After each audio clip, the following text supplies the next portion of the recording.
안녕하세요. 시댁 식구 챙기느라 제 가족은 나 몰라라 했던 남편 놈을 반품하고 눈에 넣어도 아프지 않은 예쁜 딸과 행복한 삶을 살고 있는 여자입니다. 자식까지 있는 상황에서 이혼을 결심하는 데까진 꽤나 긴 시간이 필요했는데요. 오랜 시간 긴 고민 끝에 결정한 이혼은 인생에서 가장 잘한 결정인 것 같아요. 물론 긴 시간 고민한 만큼 겁도 많이 나고 힘들기도 많이 힘들었지만요. 결혼 생활을 돌이켜보면 참 힘든 시간들이었거든요. 양가 집안은 저희를 도와줄 여유 따윈 없었고 그야말로 사랑 하나 가지고 한 결혼이었어요.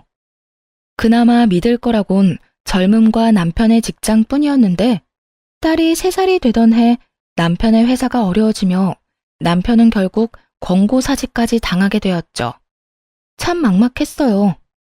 점점 돈 들어갈 곳은 많아지는데 제 취업은 여의찮았고 아무리 꿈을 꾸고 희망을 가져봐도 까마득한 앞날만이 기다리고 있는 기분이었거든요. 여보, 우리 장사해보는 건 어때? 장사? 갑자기 장사는 무슨? 애도 아직 어린데 장사를 같이 어떻게 해? 그냥 내가 빨리 회사 알아볼게. 요즘 취업이 하늘의 별 따기래. 그러지 말고 우리 조그마한 방 하나 딸린 상가 구해서 거기서 지내면서 식당이라도 하자.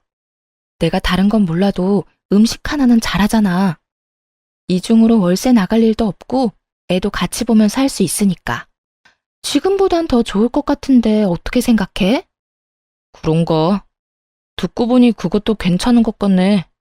나 퇴직금 받은 것도 있고 이 집 보증금 빼고 대출 조금만 받으면 어떻게 가게는 얻을 수 있을 것 같긴 하다. 그런데 진짜 힘들 거야. 당신 괜찮겠어? 괜찮고 안 괜찮고가 어디 있어. 젊을 때 고생은 사서도 한다는데. 우리 힘들어도 열심히 살아보자. 우리 딸 먹고 싶은 거 하고 싶은 거 돈 걱정하지 말고 다 해줄 수 있게. 그렇게 식당을 차렸고 생각보다 더 힘든 날들의 연속이었어요. 기껏 마련한 재료를 다 버리는 날도 수두룩했고 진상 손님이 오는 날이면 때려치고 싶은 생각도 굴뚝 같았죠. 그런 날들이 쌓이고 쌓여 경험이 되고 점차 단골 손님이 생겨난다 싶더니 입소문이 나더라고요. 그렇게 6년, 앞만 보고 달려왔더니 어느새 대박난 식당이 되었네요. 고생스러운 세월을 보낸 보상을 받듯 더는 먹고 사는 건 문제가 되지 않았죠. 딸이 하고 싶다는 건 걱정 없이 해줄 수 있는 형편이 된 거예요. 그런데 형편이 나아지니 다른 곳에서 문제가 생기더라고요. 그건 바로 시댁과 남편이었어요. 정말 힘들어서 돈 10만 원이 아쉬웠던 시절엔 저희에게 1,000원짜리 한 장 줄 수 없다며 딱 자르던 시댁이었는데 어느 순간부터 돈을 야금야금 빼가고 있더라고요. 남편을 통해 말입니다. 여보, 당신 집에 무슨 용돈을 이렇게나 많이 드리는 거야. 이건 너무 과하잖아. 과하기는 나 장남이야. 이때까진 형편이 안 돼서 못 드렸지만 이제 우리도 먹고 살만 하잖아. 그런 걸로 치면 나도 장녀야. 그런데 난 이 정도로 많이 드리진 않는다고. 이때껏 못한 건 죄송하지만 용돈은 형편껏 해드려야 할 거 아니야. 우리가 이 돈 없으면 굶어 죽는 것도 아닌데 좀 적당해라. 남들 다 부모 호강시켜줄 때 나 몰라라 했던 게 한이 돼서 그래. 그러니까 당신이 조금만 이해해줘. 남편의 심정이 이해되지 않는 건 아니었어요. 장남이기도 했고 여유가 생겨 가족을 돕고 싶은 마음을 이해 못하는 것도 아니었고요. 그런데 시댁에 주는 용돈 금액이 점점 더 커지고 남편의 남동생, 즉 시동생이 장가를 갈 때 집을 사주는 모습을 보곤 이건 아니란 생각이 들더라고요. 언제까지 장사가 잘 되리라는 보장도 없는데 미래는 생각지도 않고 버는 족족 써버리니까요. 미래가 불안한 것도 있었지만 일할 맛도 나지 않더라고요. 시댁 식구 배를 불려주려고 일하는 건가 싶은 생각이 들었죠. 여보, 이번에 서방님 집 해준 거 우리도 무리였던 건 당신도 잘 알고 있지? 무리는 무슨, 그까짓 돈 또 벌면 되잖아. 그까짓 돈? 우리가 벌고 싶다고 하면 언제까지나 잘 벌 수 있대? 도대체 뭘 믿고 돈을 그렇게 쓰는 거야? 우리 딸 아직 어려. 대학도 가야 하고 시집도 보내야 하는데 이렇게 버는 대로 다 줘버리면 어쩌자는 거야? 아, 진짜 말 맞네. 그러면 하나뿐인 동생이 장가를 간다는데 우리처럼 월세살이 시켜? 우리도 이만큼 고생했으니 너도 그 정도 고생은 해라. 이러란 말이야? 아, 말을 말자 말을 말아. 여기까지만 해. 더는 도움 주지 말란 말이야. 지금까지 한 것만 해도 장남으로서 차고 넘치게 했다고. 나 진짜 앞으론 가만 안 있을 거야. 정말 진짜 진심이야. 알겠어? 그래, 알겠어. 아, 알겠다고. 잔소리 좀 그만해. 이젠 결혼할 동생도 더 없다고. 남편은 짜증 가득한 약속을 했고 한동안은 조용했어요. 그러는 와중에 제 여동생이 결혼을 하게 되었고 결혼 선물로 좋은 침대를 사주고 싶더라고요. 어릴 때부터 동생이 좋은 침대를 가지고 싶다고 했었거든요. 그래서 침대를 알아보기 시작했는데 남편이 어떻게 알았는지 화를 내더라고요. 당신 처제 결혼 선물로 침대 사주려고 그래? 왜? 왜? 몰라서 물어? 침대가 얼마나 비싼데 그런 걸 결혼 선물로 한다는 거야? 당신 정신이 있어 없어? 기가 막히더라고요. 본인은 지 동생 결혼 선물로 집 사는 데 쓰라며 거금을 보태준 건 기억에서 아예 지워버린 듯 했죠. 그러고선 뻔뻔스럽게도 고작 침대로 화를 내더군요. 거기에다 그간 남편이 시댁에 쓴 돈이 얼만데 왜 저딴 핀잔을 들어야 하는지도 이해가 되지 않았고요. 당신은 당신 집에 간이고 쓸개도 다 빼주고 다니면서 난 내 동생 결혼 선물로 침대 하나 못 해줘? 아니, 아무리 그래도 침대는 아니지. 그냥 이불이나 좋은 거 사줘. 그러면 되지. 당신이 그렇게 좋은 거 막 해주면 처제도 부담스러워한다고. 말 같지도 않은 소리를 잘도 해대더라고요. 그래서 어떻게 했냐고요? 뭘 어떻게 했겠어요. 대꾸할 가치도 없는 말은 사뿐히 무시하고 가격대가 있는 침대를 선물했죠. 동생이 참 기뻐하더라고요. 그간 식당 일이 바쁠 때마다 와서 동생은 돈 한 푼 받지 않고 돕기도 했고 언니로서 뭐 하나 제대로 해준 것이 없어 마음이 불편했거든요.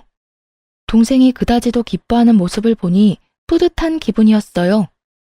동생에게 침대를 선물한 사실은 당연히 남편의 귀에도 들어갔고 또 당연하다시피 시댁에서도 알게 됐더라고요. 너 그게 사실이니? 네 동생 결혼하는데 비싼 침대 선물했다는 거.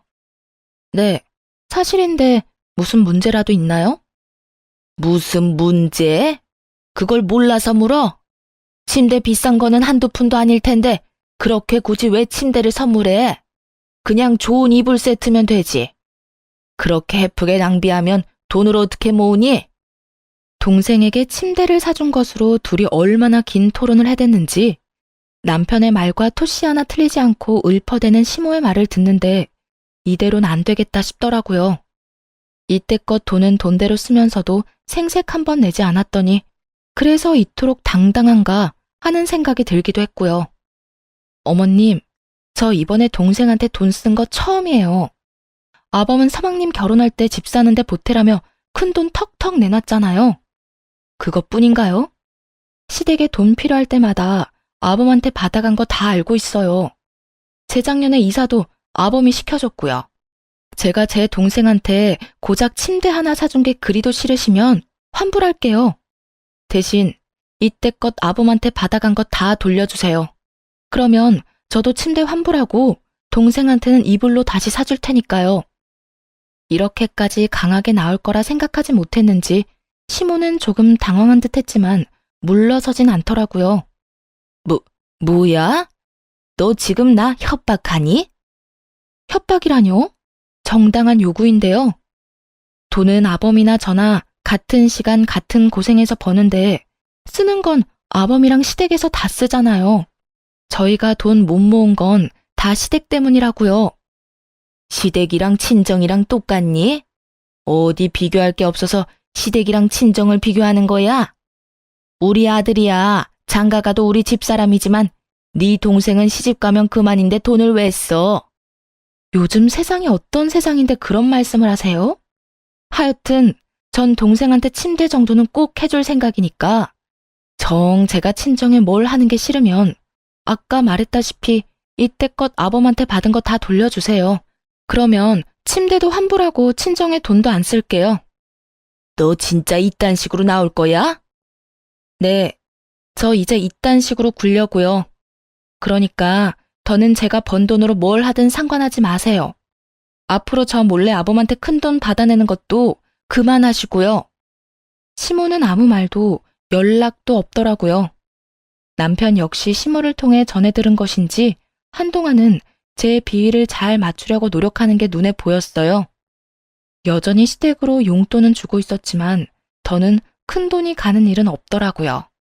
그렇게 한동안은 조용했는데 동서가 출산을 하며 다시 일이 터졌네요. 동서는 원래도 엄살이 심하고 장깨가 많은 사람인지라 명절 때면 제가 고생이 이만저만이 아니었거든요. 명절만 되면 여기도 아프고 저기도 아프기 일쑤였죠. 어떤 날엔 여자만 걸리는 마법 데이를 내세워 일을 미루기도 했고요. 그런 동서에게 출산은 좋은 핑곗거리였겠죠. 시댁에서 마주칠 때면 남편을 붙잡고 힘들다고 징징대기 바쁘더라고요. 아주버님, 저 요즘 잠도 못 자고 너무 힘들어요. 그이도 회사 일로 바빠서 아무것도 못 도와주고 독박 육아하려니 너무 힘들고 우울해요. 어쩐지 재수씨 안색이 창백하다 싶었는데 힘들어서 그런 거였어요? 네. 아기가 내려놓기만 하면 우니까 화장실도 제대로 못 간다니까요. 도우미분이라도 계시면 좀 살만할 것 같은데 그이 월급으론 도우미까지 부르긴 부담스럽고 그렇다고 혼자 다 하려니 너무 힘들고 지치네요.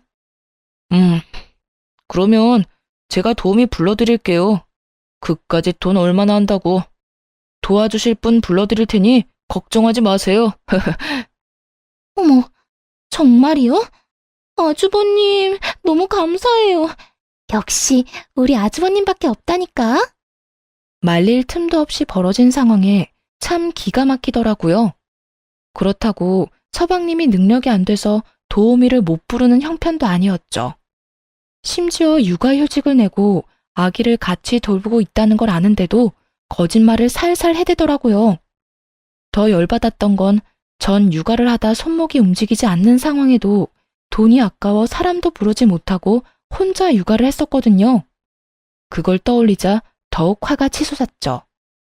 오죽하면 호탕하게 웃고 있는 남편의 얼굴에 손에 잡히는 대로 던져버리고 싶은 심정이었으니까요. 그렇게 저만 빼고 화기애애한 시댁 모임이 끝나고 집으로 돌아오자마자 남편과 크게 다퉜어요. 여보, 진짜 미쳤어? 도우미 부르는 돈이 한두 푼인 줄 알아? 하루만 불러주는 것도 아니고 적어도 일주일에서 2주일은 불러야 할 텐데 나하고 상의 한마디 없이 그렇게 말하면 어떻게 해? 아, 진짜 적당히 좀 해라. 같은 여자로서 재수씨가 불쌍하지도 않아? 그러는 나는 당신은 내가 불쌍하지도 않아? 나도 온몸에 파스로 도배를 했어. 일하느라 안 아픈 데가 없다고. 이런 나는 본 척도 안 하면서 재수씨가 힘든 꼴은 그렇게 보기가 힘들디? 그래서 나한테 상의도 안 하고 그런 큰 결정을 덜컥 한 거냐고. 가게 일은 당신 혼자 다 해? 나도 해. 가게에서 나온 수익금 중엔 내 몫도 있다고. 내 돈으로 내가 가족을 위해서 좀 쓰겠다는데 이렇게까지 사람을 몰아세워야 속이 편해? 이렇게까지 몰아세우게 만든 사람이 누군데? 어떻게 당신은 당신 집 일이라면 앞뒤 없이 지갑이 바로 열려? 그리고 뭐? 당신 돈? 정확히 해야지. 그건 당신 돈이 아니라 우리 돈이야, 우리 돈. 아, 진짜. 그러면 이러지 말고 우리 수익 분배를 확실하게 하자. 정확히 반반 나눠서 어디에 얼마를 쓰든지 간에 서로 간섭하지 말자고. 좋아, 그렇게 해. 나도 버는 사람 따로 쓰는 사람 따로 있는 이 생활 불만 많았다고. 당신 집에 온 재산 다 털리고 후회나 하지 마. 지금이야 돈 있으니까 당신한테 최고라고 해주고 당신 치켜 세워주지. 당신한테 돈 떨어지는 순간 다 끝이야. 당신 식구들이 당신 도와주기나 할 것 같아? 우리 가족이 돈만 밝히는 당신 같은 줄 알아? 그리고 내가 왜 돈이 떨어져? 지금처럼 장사만 열심히 하면 돈 떨어질 일이 뭐가 있다고. 군말하지 말고 이제부터 딱 절반으로 나눠. 알겠어? 정말 목 끝까지 차오르던 말이었는데 남편이 먼저 해주는 것도 모자라 저리도 강하게 요구하니 고맙기까지 하더라고요. 다음 날부터 돈 관리를 따로 하기 시작했고 살림에 드는 돈도 정확히 반반씩 내서 생활비로 쓰기로 했죠. 이미 시댁에는 이런 일이 다 소문이 났는지 미운 털이 단단히 박힌 상태라 온갖 트집을 잡으며 저를 귀찮게 했지만 괜찮았어요. 돈으로 엮이지 않으니 확실히 스트레스가 줄었거든요. 트집 잡는 거야 반박하거나 말로 돌려주면 되니 그렇게까지 힘들지 않았고요. 하나마나한 공격인 거죠. 그렇게 각자 생활하며 나름 평온한 나날을 보냈어요. 눈에 넣어도 아프지 않은 딸이 무럭무럭 자라는 게 인생의 낙이었죠. 그런데 어느 날 밤 딸이 이상하더라고요. 왜인지 기운이 없어 보인다 싶더니 금세 온몸에 열이 오르기 시작했어요. 해열제를 먹여봤지만 열이 떨어지는 건 잠시뿐이었고 더는 지체하면 안 될 것 같은 상황이었어요. 긴박한 순간이 되자 그래도 아이의 아빠인 남편밖에 생각나는 사람이 없더군요. 그래서 늦은 시간까지 들어오지 않고 있던 남편에게 전화를 걸었어요. 왜? 여보, 어떻게 해? 애가 열이 펄펄 끓어. 약을 먹여. 집에 약 있잖아. 먹였는데도 열이 안 떨어져. 어딘데? 병원에 가게 빨리 좀 와. 나 지금 못 가. 승철이랑 재수씨랑 오랜만에 데이트 좀 하라고 방금 내보냈단 말이야. 내가 지금 가면 애는 누가 봐? 다른 사람도 아닌 딸이 아프다는데 조카를 봐야 하니 못 온다고 태연하게 말하는 남편의 말을 듣는데 기가 막혀 말이 안 나오더라고요. 그렇게 말문이 막혀 아무 말도 하지 않고 있는데 그 뒤로 이어진 남편의 말은 더욱더 가관이었습니다. 그리고 애가 아프면 119를 불러야지 왜 나한테 전화를 해? 심각한 거면 119 불러서 병원에 가고 좀 참을 만하다고 생각되면 택시 불러서 응급실을 가. 그러면 되잖아. 하여튼 난 바쁘니까 알아서 좀 해. 지금 그걸 말이라고 해?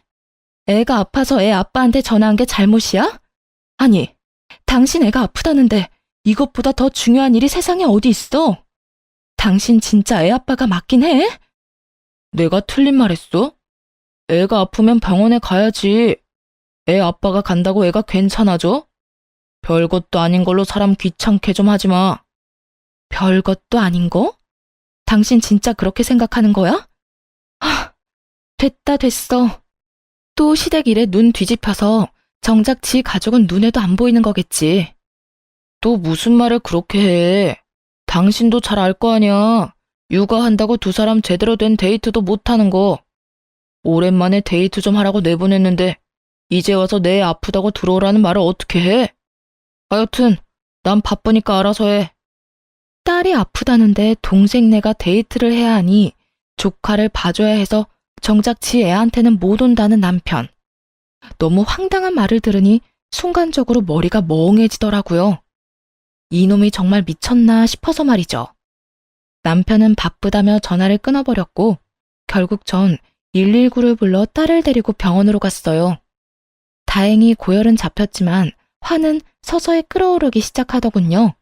이딴 인간도 남편이라고 계속 믿고 사는 것이 맞는가 하는 생각이 들기도 했고 시간이 지나도 남편이 변할 거란 생각은 들지 않았어요. 이혼한다면 아빠 없이 자랄 딸이 마음에 걸리긴 했지만 이런 아빠라면 굳이 필요하지도 않을 듯 했고요. 무엇보다 딸에게 도움은커녕 상처만 될 것 같기도 했죠. 그렇게 이혼 쪽으로 마음이 기울어진 상태에서 집으로 돌아갔고 집에는 조카를 보느라 많이 지친 남편이 침대에 누워있더라고요. 그 꼴을 보기 싫어 눈을 감고 싶었는데 다음 순간 나온 남편의 말은 정말 온 정이 떨어졌네요. 왔어? 뭐래? 괜찮다지? 적당히 웃음이 섞인 질문. 정이 떨어지는 것은 물론이고 겨우 가라앉힌 화가 다시 확 오르더라고요. 지금 웃음이 나와? 당신이 그러고도 아빠야? 애 걱정은 전혀 안 해? 걱정하면 뭐가 달라져? 그리고 괜찮으니까 집에도 온 거 아니야. 피곤하면 잠을 자. 괜히 나한테 짜증내지 말고 말이야. 내가 지금 피곤해서 당신한테 짜증내는 줄 알아? 당신이 하는 행동이 화가 나서 이러는 거야. 애가 아프다는데 한다는 말이 119를 부르라고? 누군 119 부를 줄 몰라서 당신한테 연락한 줄 아냐고. 그래도 당신이 우리 딸 아빠니까 연락한 거였지. 나도 무섭고 걱정되니까 그런 순간에 당신하고 함께 있고 싶어서 그래서 연락한 거였다고. 그만 좀 해라. 애만 멀쩡하면 된 거지. 별것도 아닌 걸로 성질 좀 내지 마. 우리 딸한텐 당신이 있었고 그때 조카한테 나뿐이었으니까 어쩔 수 없는 상황이었잖아. 가족끼리 서로 돕고 살면 좋은 거지. 언제까지 그렇게 따지고 둘 거야? 입에 발린 말이라도 미안하다. 나도 어쩔 수 없는 상황이었다. 다음부턴 우리 가족을 우선으로 하겠다 등의 말이 나올 줄 알았어요. 조금이라도 미안해하는 기색이었다면 그토록 화가 나진 않았을 텐데요. 남편은 도리어 큰 소리를 내며 저를 예민하고 트집이나 잡는 사람으로 몰아가더군요. 그 순간 분명해졌네요. 이 남자에게 가족은 나와 딸이 아니라 시댁 식구들 뿐이라는 사실을요. 그런 생각이 들고 나자 이혼해야겠다는 확신이 더 분명해졌고 결단을 내렸죠. 일단 저와 딸의 공간에서 남편 놈을 내쫓기로 했어요. 당신은 당신 가족만 챙기니까 문제라는 거야. 결혼하고 당신이 최우선으로 챙겨야 할 가족은 나랑 우리 딸이라고. 시댁이 아니라 우리가 1순위가 되어야지 왜 늘 다른 사람이 1순위야? 난 우리를 2순위로 여기는 가장은 필요 없으니까 계속 그런 식으로 다른 사람부터 챙기려거든. 거기 가서 살아. 여기서 이러고 있지 말고. 뭐? 지금 나보고 나가라는 거야? 나가라면 누가 겁낼 줄 아나? 나도 마주치면 싸우기만 하는 이 집구석 들어오기 싫었다고. 제발 들어와 달라고 연락이나 하지 마. 걱정하지 마. 하늘이 두 쪽이 나도 당신 같은 인간한테 연락하는 일은 없을 테니까. 화를 내더니 그 길로 남편은 집을 나가버렸고 바로 이혼 준비를 하기 시작했죠. 이혼을 준비하며 알아보니 생각보다도 더 많은 돈이 시댁으로 흘러들어갔더라고요. 결혼한 지 2년밖에 되지 않은 동서에게 들어간 돈도 꽤 많았고요. 당연하다면 당연하게도 차용증 한 장 없이 말입니다. 돈 관리를 따로 하기 시작한 시점부턴 거의 돈을 물 쓰듯 썼더군요. 힘들었던 시절은 생각지도 않고 피땀 흘려 번 돈으로 시댁 식구들만 챙기는 남편의 행동은 이혼 사유로 충분했죠. 물론 이혼을 결심하며 딸이 걱정스러운 건 있었어요. 그런데 딸아이 역시 남편에게 실망을 많이 했더라고요. 엄마, 그냥 아빠랑 이혼해. 아빠한텐 우리가 항상 2등이잖아. 난 이제 그런 아빠 필요 없어. 어? 우리 딸 아빠한테 화 많이 났구나? 화가 난 게 아니라 아무 감정도 없는 거야. 아빠랑 뭘 해본 기억도 없고 웃으면서 이야기 나눈 기억도 거의 없어. 그런 아빠한테 무슨 화가 나겠어? 그러니까 엄마도 내 걱정하지 말고 이혼하고 싶으면 그냥 이혼해도 된다고 말해주고 싶었어. 우리 반에도 이혼한 애들 꽤 있으니까 이상한 걱정하지 말고. 혹시나 이혼이라는 선택이 딸에겐 상처만 되는 이기적인 선택이진 않을까 고민했었는데 딸에게서 이런 말을 들으니 옳은 선택이었다 싶었어요. 어린 딸에게 이런 말까지 나오게 한 남편에게 정말 분노하기도 했고요. 이혼은 순탄하지 않았어요. 남편이 이혼을 거부한 것은 아니었지만 위자료를 주지 않으려 갖은 애를 썼거든요. 시댁엔 큰돈을 아무렇지 않게 턱턱 내놓더니 저에겐 한 푼이라도 아껴보려 하는 모습을 보며 이혼을 결심하길 잘했다는 생각을 다시금 했네요. 양육권은 두말할 것 없이 제가 가져오게 되었고 위자료 역시 생각보다 더 큰 금액을 받게 되었어요. 집은 제 명의였고 가게는 남편 명의였기에 이혼을 하자마자 용달차를 불러 남편의 짐을 동선의 집으로 보내버렸어요. 짐을 받은 동선은 전화를 해서는 개거품을 물기 시작하더라고요. 형님 진짜 미쳤어요? 이 짐을 왜 저한테다 보내세요? 왜? 내 전남편이 매일같이 그 집에 가 있길래 거기가 내 전남편 집인 줄 알았는데? 그걸 지금 말이라고 해요? 얼른 다시 가지고 가세요. 그렇지 않아도 하루가 멀다고 찾아와서 귀찮아 죽겠는데 짐까지 우리 집에 있는 거 알면 여기서 살다시피 할 거 아니에요. 그까지 돈 좀 줬다고 빈대라도 붙을 생각이야 뭐야? 하여튼 눈치가 없어도 너무 없다니까. 가라고 눈치를 줘도 알아먹지를 못해요. 전 그런 눈치 없는 아주버님 데리고 살 생각 전혀 없으니까 얼른 짐 다시 가지고 가세요. 난 이미 동서한테 다 보냈고 내 손은 다 떠나갔으니까 정 싫으면 동서가 어머님 댁으로 보내든 다 태워버려버리든 알아서 해. 나한테 이런 연락하지 말고. 이제 우리 엄연히 남남인 거 몰라? 눈치 없는 동선의 아주버님, 이제 나하고 아무 사이도 아니고 동서 가족이니까 알아서 잘 챙겨 살아. 늘 그랬던 것처럼 말이야. 언제는 전남편이 최고라며 치켜세우기 바쁘더니 빼먹을 것이 없어지자 동서는 전남편을 짐짝 취급을 해대더라고요. 형님, 글쎄 전 아주버님을 제 식구라고 생각해 본 적이 없다니까요. 식구도 아닌데 무슨 돈은 그렇게나 많이 받았대? 차용증 한 장 없이 말이야. 그거야. 난 그저 힘들다고 했을 뿐인데 아주버님이 나서서 돈을 준 것뿐이라고요. 주는 돈을 안 받는 사람이 어디 있어요? 그리고 다 갚을 거예요. 가족끼리 차용증은 무슨? 데리고 살라고 할 땐 식구가 아니라고 하더니 돈 이야기엔 가족? 동서는 참 말이 앞뒤가 안 맞네. 자기 마음대로 이랬다 저랬다 편하게도 산다. 하여튼 형님한테 빌린 돈 아니니까 신경 쓰지 마세요. 짐은 빨리 다시 가지고 가시고요. 동서는 화를 내며 온갖 험한 말과 함께 전남편에 대한 욕을 쏟아냈고 그 모든 내용을 녹음해 전남편에게 보내버렸어요. 돈은 돈대로 쓰고 무슨 일이 있다면 만사를 제쳐놓고 도와줬던 인간들이 전남편을 어떻게 생각하고 있는지 알려주기 위함이었죠. 보낸 녹음 파일을 다 들은 남편은 전화를 해 화를 내기 시작하더군요. 당신 이게 뭐야? 이딴 거 보내면 내가 후회라도 할 줄 알아? 당신 같은 인간은 후회라는 감정도 사치라는 거 나도 잘 알아. 난 그저 당신이 지금 어떤 처지인지 똑바로 알고나 있으라고 보낸 거야. 당신이 그렇게 믿어 의심치 않던 당신 재수씨도 당신이라면 지긋지긋하다고 하니 당신 엄마 집에나 가야겠네. 하여튼 오갈 데 없다고 우리 집엔 오지 말고. 이젠 우리 집에 당신 짐도 없으니까 말이야. 내가 말했지. 오라고 해도 안 간다고. 이혼까지 한 마당에 내가 미쳤다고 그 집에 가냐? 당신 잊었나 본데 가게는 내 거야. 가게가 있는데 그깟 집 언제든 벌어서 사면 된다고. 그때 가서 후회나 하지 마. 당신이야말로 이 가게 아니면 어디 가서 돈이나 벌어 먹고 살 수 있을 거나 같아? 나니까 당신 데리고 살아준 거야. 이거 왜 이래? 어디 두고 보자. 그래, 누가 더 잘 먹고 잘 사나. 그래, 두고 보자고. 전 남편은 제가 이혼을 후회할 것이라 호언장담하더군요. 길고 짧은 건 대봐야 안다지만 이건 굳이 대보지 않아도 뻔히 알 수 있는 것이었죠.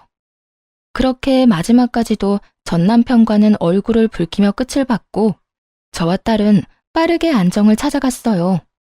워낙 가정에 무관심했던 아빠라 없어도 표시도 나지 않더라고요. 전 남편의 빈자리가 아쉽기는커녕 이혼 따위 한 적도 없다는 듯 평화로운 나날들을 보내고 있었죠. 그렇게 3개월쯤 지났을 때일까요? 전 남편의 가게에 파리만 날린다는 소문이 나돌더라고요. 제가 빠진 가게가 평탄하지 않을 거라는 예상은 했지만 그 시점이 너무 빨라 조금은 놀랍더라고요. 도대체 어떻게 된 것인지 궁금해지던 찰나 전 남편에게 연락이 왔어요. 여보, 나 요즘 너무 힘들다. 우리가 힘들게 일군 가게 문 닫기 직전이야. 그래, 망해간다는 소문이 여기까지 들리더라. 말아먹을 건 알고 있었지만 3개월은 너무 빠르지 않아? 어떻게 6년 동안 일군 가게를 3개월 만에 말아먹을 수가 있어? 그게 우리 이혼하고 난 뒤에 일손이 부족해서 우리 가족한테 일 좀 도와달라고 부탁했었거든. 그런데 아무도 안 도와주는 거야. 엄마는 온몸이 아프다고 그러더니 쇼핑이나 다니고 동생이랑 재수씨는 아기 핑계대고 여행 다니더라. 돈 받아갈 땐 간이고 쓸개고 다 빼줄 것처럼 굴더니 정작 내가 필요할 땐 아무도 안 도와주는 거 있지? 내 연락도 차단해버리고 말이야. 결국엔 직원을 구했는데 그 직원이 식자재 관리를 잘못하는 바람에 손님들 장염 걸리고 식품위생청 신고 들어오고 난리도 아니었어. 들어보니 망해가는 식당의 지름길을 밟고 있더라고요. 잘못된 식자재 관리에 단골 손님들의 장염, 칭찬이 가득했던 가게 리뷰엔 각종 악플만 가득하다고 하더라고요. 음식 맛이 변했다는 것부터 해서 더럽다, 직원들이 불친절하다, 다신 가지 않겠다 등 영업 정지는 물론이고요. 하소연하며 울먹이는 전 남편의 말을 듣고 있는데 더 말을 섞고 싶지도 않았네요. 식자재 관리는 직접 해라. 사장이 친절해야 직원도 친절하다. 쓰레기통에서는 개도 밥 먹기가 싫다 등등 입이 마르고 닳도록 말했었는데 단 하나도 새겨듣지 않아 일어난 일들이더군요. 거기에다 전 시댁 인간들까지 한몫했고 말이죠. 왜 아무 말도 없어? 나랑 이제 말도 하기 싫어? 당신 같으면 당신이랑 말 섞고 싶겠어? 그러게, 내가 뭐라고 그랬어? 당신한테 식구는 우리라고 했었지? 돈은 돈대로 뜯기고 가게는 가게대로 말아먹고 다 망해가는 거 자랑질이라도 하려고 연락했니? 왜 연락한 거야? 아니, 넌 그냥 일이 이렇게 되고 나니까 당신 생각나서 연락했어. 당신 말이 다 옳았다 싶기도 해서 말이야. 미안해. 그땐 내가 어리석었어. 이제 와서 사과하면 내가 받아줄 거라 생각해? 정신 차려. 이혼 도장 잉크 마른 지 오래고 난 당신 사과 같은 거 이제 필요 없어. 정 나한테 속죄하고 싶으면 다신 연락을 하지 마. 난 그거면 충분하니까. 그렇게 다신 연락도 하지 말라는 말과 함께 전화를 끊어버렸어요. 그 후 결국 가게 문을 닫았다는 소식이 들려오더라고요. 전 시댁 인간들에게 돈을 다 뜯겨버린 전 남편은 직원들 줄 월급도 없어 권리금도 없이 가게를 내놓았다는 이야기도 들을 수 있었고요. 관리만 잘해서 넘겼으면 권리금이 꽤 됐을 텐데 말이에요. 제 젊은 시절을 갈아 넣은 걸 생각하면 서글프긴 했지만 다 자업자득이다 싶으며 속이 다 시원하더군요. 그렇게 다신 소식을 들을 일도 만날 일도 없을 거라 생각했는데 전 남편이 글쎄 딸을 찾아왔더라고요. 전 시댁엔 아무리 도움을 구해봐도 연락조차 되지 않고 그렇다고 저를 찾아오자니 얻는 거 없이 욕만 먹을 것 같았나 보죠. 전 남편이 나름대로 잔머리를 쓴 것이었죠. 딸에게 아빠가 학교 앞으로 찾아왔다는 이야기를 듣고 불이 나게 달려갔더니 거짓골을 한 전 남편이 딸아이를 붙잡고 있더라고요. 우리 딸, 아빠 안 보고 싶었어? 어떻게 아빠한테 연락 한 통이 없어? 아빠 조금 서운하더라. 전 남편의 물음에도 딸은 눈도 마주치지 않은 채 아무 말도 하지 않고 있더라고요. 그 모습을 보는데 정말이지 딸만 아니었다면 욕이라도 시원하게 해주고 싶은 심정이었어요. 당신, 여기가 어디라고 와? 당신 왔어? 나야 우리 딸 보고 싶어서 왔지. 내가 못 올 때 온 것도 아니고 뭘 그렇게까지 화를 내. 남들이 보면 오해하겠다. 화를 안 내게 생겼어? 이때까지 연락 한 통 없다가 갑자기 찾아와서 보고 싶었다고 하면 우리가 받아줘야 해? 당신은 예나 지금이나 왜 이렇게 뻔뻔해? 당신 지금 오해하고 있는가 본데 나 그냥 막 찾아온 거 아니야. 나도 참다가 우리 딸이 너무 보고 싶어서 고민하다가 찾아온 거라고. 아빠가 딸 보고 싶은 건 당연한 거 아니야? 그 당연히 보고 싶은 마음이 너무 늦었다고 생각 안 해? 우리 이혼한 지 1년이야. 1년 동안 단 한 번도 보고 싶단 연락도 없었으면서 이제 와서 찾아온 이유가 뭐야? 이유는 무슨, 정말 보고 싶어서 왔다니까. 온 김에 우리 딸이랑 맛있는 것도 먹고 집에서 시간도 같이 보내고 하면 좋잖아. 전 남편은 능청스럽게도 상황을 모면하려 애쓰더라고요. 그런 전 남편의 모습에 기가 막혀 말문이 막혀 있는데 딸이 제 손을 잡더니 전 남편을 향해 이렇게 말하더라고요. 아빠, 이제 나 찾아오지 마. 난 아빠 안 보고 싶어. 딸의 말을 들은 전 남편은 적잖게 당황했는지 눈을 동그랗게 뜨고 딸에게 되묻더라고요. 그리곤 화가 많이 난 딸이 투정이나 부린다고 생각한 듯 장난스럽게 딸의 화를 풀어주려 애쓰더군요. 뭐라고? 아, 우리 딸 아빠한테 화 많이 났구나. 아빠가 미안해. 이렇게 아빠 사과할 테니까 화 좀 풀어라. 응? 나 아빠한테 화 안 났어. 그냥 아빠가 보고 싶지 않을 뿐이야. 내가 아플 때도 엄마가 힘들 때도 우리보다는 다른 사람 돕는다고 바빴어. 난 아빠 필요 없어진 지 오래됐어. 그러니까 원래 하던 대로 우리한테 찾아오지 말고 혼자 살아. 딸, 그땐 아빠가 어리석었어. 아빠가 진짜 반성 많이 했다고. 그러니까 우리 딸 화 좀 풀어주면 안 될까? 이제부터 아빠가 우리 딸한테 정말로 잘할게. 우리 딸이 필요하다고 하면 그게 어디든 언제든 상관없이 만사를 제쳐두고 달려올게. 응? 필요 없으니까 아빠는 아빠가 사랑하는 가족들이랑 잘 살아. 난 엄마만 있으면 되니까. 딸의 말을 들은 전 남편은 눈물을 줄줄 흘리더라고요. 단호해도 너무나도 단호한 딸의 태도에 아무 말도 못한 채 말이죠. 사실 딸의 말을 들으며 조금은 당황스럽기도 마음이 아프기도 했어요.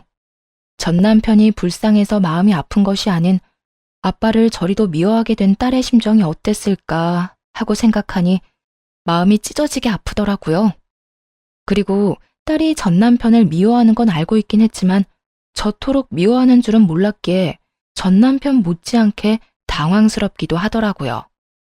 전 남편은 눈물만 뚝뚝 흘리고 있었고 딸은 그런 아빠의 모습이 더는 보기 싫다는 듯 손을 잡아 끌더군요.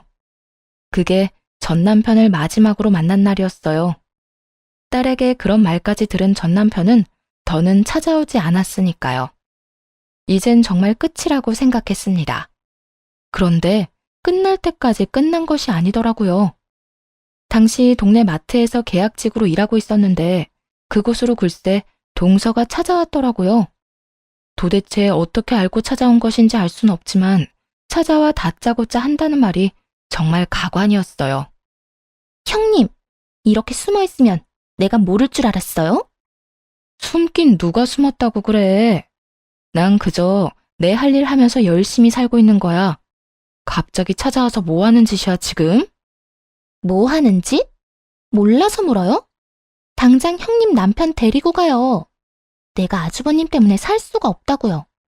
하루가 멀다고 찾아와서 돈 내놓으라고 빚독촉을 해대는데 정말 살 수가 없다고요.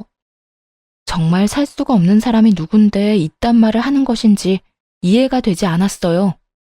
동서는 마치 제가 이혼했다는 사실을 모르는 사람처럼 몰아세우기 시작했고 그런 뻔뻔한 태도에 화가 점점 치솟기 시작했죠. 살 수가 없으면 돈을 갚아. 그러면 되겠네. 그리고 나랑 그 인간 이혼한 지가 언젠데 날 찾아와서 이 난리야? 여기서 난동 그만 부리고 동서 아주버님하고나 잘 이야기해봐. 말이 통했으면 여기까지 찾아왔겠어요? 내가 정말 살 수가 없다고요. 이미 동네에 소문까지 나서 이사해야 할 판국이라고요. 그래? 이사하려면 집 팔아야 하잖아. 집 판 김에 돈 갚으면 되겠네. 기억하지? 그 집 살 때 그 인간이 큰 돈 보탠 거. 도움받은 금액이 꽤 큰데 입 싹 닫지 말고 얼마라도 좀 갚아. 사람이 그 정도 양심은 지키면서 살자. 어? 형님, 정말 이러실 거예요? 동서는 본격적으로 언성을 높이며 행패를 부리기 시작하더라고요. 여기 귀 먹은 사람 없어. 소리 못 낮춰? 남의 직장까지 찾아와서 이게 도대체 뭐 하는 짓거리야? 그러니까 이 꼴 저 꼴 보기 싫으면 아주버님 데리고 가면 되잖아요. 저라고 좋아서 이러는 줄 알아요? 저도 바쁜 사람이라고요. 동서는 전 남편을 데리고 가라며 말 그대로 난동을 부리기 시작했어요. 말 자체가 통하지 않았고 어떻게 해야 할지 몰라 당황하고 있던 그 순간 마트 사장님이 다가와 제 앞을 막고 섰어요. 저기요, 여기서 이러시면 안 됩니다. 당장 나가주세요. 갑작스러운 사장님의 등장에 동서는 몸까지 바르르 떨며 사장님을 밀치며 화를 내기 시작하더군요. 이 아저씨는 또 뭐야? 난 아저씨랑 할 이야기 없거든요. 당장 비켜요. 비키라고. 자꾸 이런 식으로 굴면 경찰에 신고할 수밖에 없어요. CCTV도 있고 이 정도면 영업 방해로 신고하기에 충분하거든요. 경찰서까지 끌려가기 싫으면 당장 나가세요. 사장님은 휴대전화를 꺼내들며 동서에게 엄포를 놓았고 동서는 그제야 허겁지겁 도망을 가더라고요. 한바탕 소란이 지나가고 난 후 정신이 되돌아오니 도저히 당하고만 있을 수는 없다는 생각이 들더라고요. 돈을 받았을 때는 언제고 이제 와서 돈 내놓기 싫은 그 심부도 심부였지만 이미 다 끝난 저를 찾아와 난동을 부리는데 도저히 용서할 수가 없었어요. 당시 동서는 회사를 이직한 상태였는데 전 남편에게 숨기고 있다는 사실을 전 알고 있었어요. 눈에는 눈, 이에는 이라고 전 남편에게 연락해 동서가 이직한 회사를 알려주었죠. 입사하는 것이 하늘의 별 따기라던 대기업에 다니고 있다는 사실을요. 전 남편이 회사로 찾아가 돈을 내놓으라고 제대로 난동을 쳤는지 신고를 받고 출동한 경찰에게 잡혀 유치장 신세를 지게 되었다 하더군요. 가족 타령하며 좋다고 붙어먹을 때는 언제고 돈 때문에 서로를 못 잡아먹어 안달이 난 꼴이 참 보기 좋다 생각했네요. 전 남편이 유치장 신세를 지고 있다는 이야기를 듣고 난 후 동서에게서 연락이 왔더라고요. 사람 하나 살리는 셈치고 좀 도와달라고요. 형님, 저 좀 살려주세요. 제발요. 다짜고짜 이게 무슨 소리야? 사실은 저요, 돈이 없어요. 아주버님 돈을 갚고 싶어도 돈이 없다고요. 말이 되는 소리를 좀 해. 대기업 월급이 얼만데 돈이 없다고 하면 누가 믿어? 그게요, 다 썼어요. 이것저것 좀 사느라. 들어보니 평소에도 사치가 심하던 동서는 전 남편에게 빌린 돈은 물론 월급까지도 물 쓰듯 쓰고 다녔더라고요. 전 남편이 저와 이혼할 것도 가게가 저리 망해버릴 것도 예상하지 못한 채 말이죠. 거기다 전 남편이 찾아와 제대로 회사를 엎어준 덕에 회사까지 잘렸다며 하소연하기 시작하더군요. 거기다 아주버님 때문에 회사까지 잘렸다고요. 이제 정말 돈 나올 구멍이 없어요. 돈이 없으면 없는 거지. 왜 나한테 이 난리를 부리는 거야? 동서 남편 있잖아. 동서 남편한테 말해. 엄한 사람한테 하소연하지 말고. 저희 남편도 요즘 힘들어요. 그래서 말인데 형님이 돈 좀 빌려주시면 안 될까요? 차용증 쓰라고 하면 쓸게요. 저 좀 살려주세요. 제발요. 내 돈으로 내 전 남편 돈을 갚겠다. 이 뜻이네? 동서 진짜 양심도 없구나. 어떻게 나한테 그 돈을 빌려달라고 할 수가 있어? 저도 오죽 급했으면 이러겠어요? 아주버님 목소리만 들어도 이젠 지긋지긋한데 돈은 없고 형님은 이혼하면서 받은 위자료랑 집 있잖아요. 그러지 말고 돈 좀 빌려주세요. 돈을 빌리는 사람이 어찌나 당당한지 누가 들으면 맡겨놓은 돈이라도 있는 건 줄 알겠더라고요. 착각을 해도 아주 큰 착각을 하고 있는 동서에게 확실하게 현실을 깨우치게 해주었어요. 정신 차려. 그 돈이 있다고 해도 동서한테 빌려줄 일은 없어. 그러니까 다신 나한테 연락도 하지 말고 찾아오지도 마. 내가 동서 해주니까 우리가 아직도 가족인 것 같아? 그저 그쪽 저쪽이라 하기 못해서 불러주는 거니까 착각하지 마. 알겠어? 그리고 다시 나한테 피해주잖아? 동서도 내 전 남편이랑 나란히 유치장 신세 지게 해줄 테니까. 유치장은 가고 싶지 않았는지 더는 연락이 온다거나 찾아오는 일은 없더라고요. 그렇게 돈 나오던 방망이가 사라진 후 돈을 물 쓰듯이 쓰던 전 시댁 식구들은 빠르게 무너져 내렸어요. 동선에는 사업을 하다 제대로 망해버려 좁은 단칸방으로 이사를 갔다고 하고 전 시댁은 그런 동선애를 도와주다 함께 망해버렸다고 하고요. 능력도 없는 것들이 돈만 믿고 설치다 집안 하나 잘 말아먹었다 했네요. 그 후 전 시댁과의 소식이 완전히 끊겨버리고 잘 지내고 있습니다. 여전히 마트에서 일하며 딸과 함께 행복한 나날들을 보내고 있는 중이에요. 무엇보다 사장님이 저와 딸을 잘 챙겨주셔 몸도 마음도 편한 요즘이에요. 딸아이도 마트 사장님을 무척이나 좋아하는데요. 운동회를 앞둔 어느 날 딸이 이런 말을 하더라고요. 엄마, 마트 사장님, 나 운동회 할 때 엄마랑 같이 오면 안 돼? 엄마 혼자 오는 것보다 사장님도 같이 오면 나도 좋고 엄마도 좋을 것 같아. 사장님이랑? 그건 좀 힘들 수도 있을 것 같은데. 아무래도 사장님이 부담스러울 수도 있을 것 같아. 아니야. 저번에 운동회 이야기하니까 꼭 오고 싶다고 했어.